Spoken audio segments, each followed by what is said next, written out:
Welcome, doctors. Dr. Naveen here. So, in the series of medical webinars, the current topic is about Kawasaki disease. Why Kawasaki disease is important in clinical practice? See, whenever a child of less than 5 years of age presents to a clinic with fever lasting for more than 5 days, and along with that, if there is strawberry tongue, so there need to be a strong suspicion of Kawasaki disease.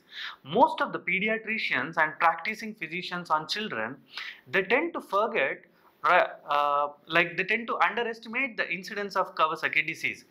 The reasons are Kawasaki disease has no specific diagnostic test, and the second very important thing is when it comes to Kawasaki disease, there is lack of awareness among pediatricians and physicians. And the third point here is whenever there is a Kawasaki disease, the problem is if it is not properly diagnosed and if the treatment is not initiated as early as possible, there are high chances that the child or the infant may develop coronary artery aneurysms, because the Kawasaki disease is actually the inflammation of medium-sized coronary arteries. So why it is important to diagnose Kawasaki disease? It is important because Kawasaki disease has 25% chances of development of coronary artery aneurysms and 1% mortality rate. How to diagnose this Kawasaki disease then? Let us now start our session. See the image here, it depicts the strawberry tongue, which is the basic characteristic finding when it comes to the Kawasaki disease. Let us try to find out few more features when it comes to Kawasaki disease. So we'll start with epidemiology of the disease. Kawasaki disease is more common in boys. Okay, it is more common in boys when it compared to girls, and 500 like 5,000 cases per year are seen in Japan. When I say Kawasaki, Kawasaki is a place in Japan, and Kawasaki is the scientist who identified this disease initially. So 5,000 cases per year are reported in Japan. Even in India, the incidence of Kawasaki disease is high. And the third epidemiological feature is, it is the commonest vasculitic disorder, of childhood. So what is your take home? Kawasaki disease is commonest vasculitic disorder of childhood, and it is also the leading cause of acquired heart disease. It is a leading cause of acquired heart disease in children.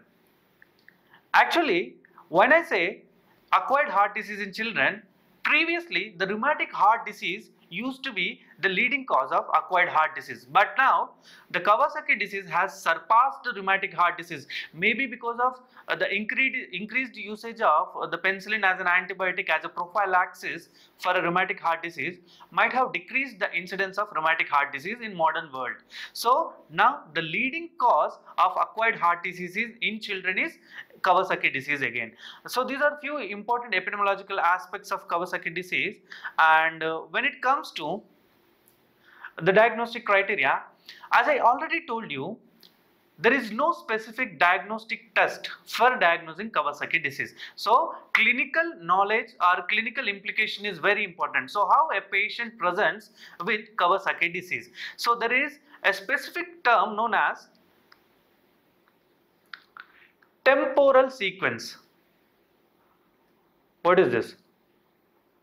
Whenever we talk about Kawasaki disease, the symptoms, they may not be present all the time. Like there is a series of symptoms starting from day one. So the first and most commonest symptom when it comes to Kawasaki disease is fever, which is lasting for more than 5 days. So more than 5 days is a criteria.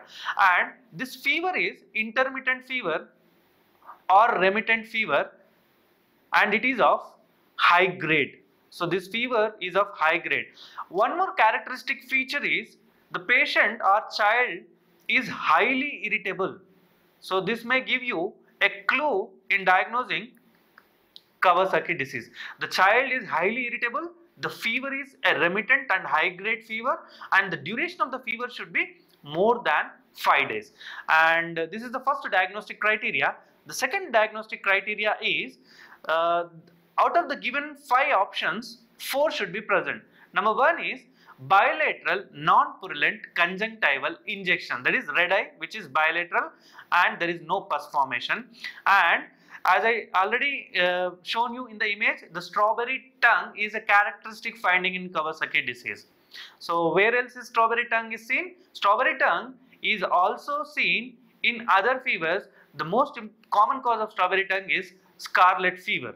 So what is that? Scarlet fever also presents with strawberry tongue, and that is a bacterial infection, and this is an autoimmune disease. And here the changes of mucosa of oropharynx are strawberry tongue and injected lip is another criteria. And the third criteria is there is changes of peripheral extremities. The patient will have, you can see here in the image, the patient has erythema, edema, and in convalescent phase, that is after 2 to 4 weeks of fever, the patient may have desquamation of the skin from palms and soles. So this is the third clinical feature. The fourth feature is the fever is associated with polymorphous rash, and the fifth is cervical lymphadenitis, and more commonly the anterior neck cervical lymph nodes are commonly involved when it comes to Kawasaki disease. So out of the given 5, 4 should be present. So what is the diagnostic criteria? The first criteria is fever for more than 5 days.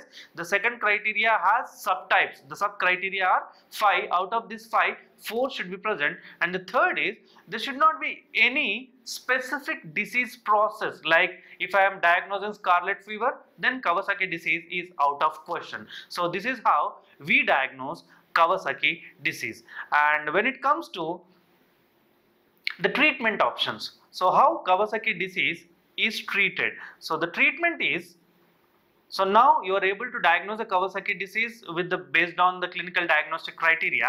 Why it is important to treat a patient with Kawasaki disease? When you start treatment at right time, there is decreased incidence of coronary artery aneurysms. You know what happens? Kawasaki disease is actually inflammation, that is necrotizing inflammation of medium-sized coronary arteries. So what is this? It is necrotizing inflammation of medium-sized coronary arteries. And what happens here? Whenever there is intimal involvement, the endothelial intimal layer gets involved, it leads to intimal proliferation, thrombus formation, and dilatation of the coronary artery, later forms aneurysm, and even coronary artery stenosis also develops. So the predominant artery, the most commonest artery involved in Kawasaki disease is the coronary artery. So if you treat the child at right time with medicines called IV immunoglobulin, that is intravenous immunoglobulin, the dosage is 2 gram per kg, and we have to give a single infusion of IVIG. Along with that, we also give aspirin. Okay, aspirin is given in children. You know, the problem with aspirin is whenever there is a viral exanthem, we avoid aspirin. The reason is there are chances of development of Reyes syndrome. So most of the fevers in children are because of viral, and we avoid, as doctors, as practicing physicians, we avoid giving aspirin to the children because there is chances of development of Reyes syndrome.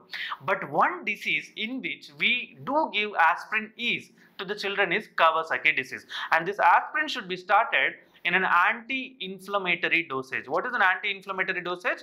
It is 100 mg per kg, and this anti-inflammatory dosage of aspirin to be given to the child for about 2 weeks. This is followed by the antiplatelet dose of aspirin. So this is followed by antiplatelet dose of aspirin. And what is the antiplatelet dose of aspirin? It is 3 to 5 mg per kg per day, and this should be continued for several weeks till the child improves. The reason is sometimes the child may not have coronary artery problems. The most common time period, the earliest time period in which there is coronary artery involvement is like 2 to 4 weeks after fever. This phase is known as convalescent phase. So during the convalescent phase, the child will have coronary artery involvement. Sometimes this involvement may be prolonged, like in few children it is seen after several years also. So 1 to 2 years also is the time period where you can see coronary artery aneurysms. So IVIG plus aspirin is the treatment, but when the child already has coronary artery dilatation or an aneurysm, we need to opt for a surgical correction like coronary artery bypass grafting, or we have to do coronary artery endarterectomy by joining the branches. So surgical treatment has also a role in management of Kawasaki disease. So this is how the Kawasaki disease is dealt in. So what is your take home when it comes to Kawasaki disease? There are 6 important points you need to remember about Kawasaki disease. Number 1 is there is less than 5 years of age involvement. Most of the times the child has less than 90% of the cases the age of the child is less than 2, and the fever is more than 5 days, and usually the fever with Kawasaki disease it does not respond to conventional antipyretics. That is what paracetamol we use for children. The child will not respond to the paracetamol. And the third important point you need to remember as a take home is strawberry tongue. And fourth, as I already told you, it involves muscular medium-sized arteries and the most common artery and the lethal artery, because the most common cause of death when it comes to Kawasaki disease is involvement of the coronary artery, and coronary aneurysm is the characteristic finding you need to remember. And next thing is no specific diagnostic test. So diagnosis is based on clinical suspicion and the criteria which I just mentioned. And the final point is, what is the treatment for Kawasaki disease? We give IV immunoglobulins plus aspirin. Aspirin should be continued for several weeks. First it is started in an anti-inflammatory dosages, and then the dosage is continued in an antiplatelet manner. So this is the topic is very important for exam. Hope you understood the topic well. So we will be coming up with more short and quick medical topic webinars on a weekly basis. So keep supporting us, and thank you so much for listening to the session.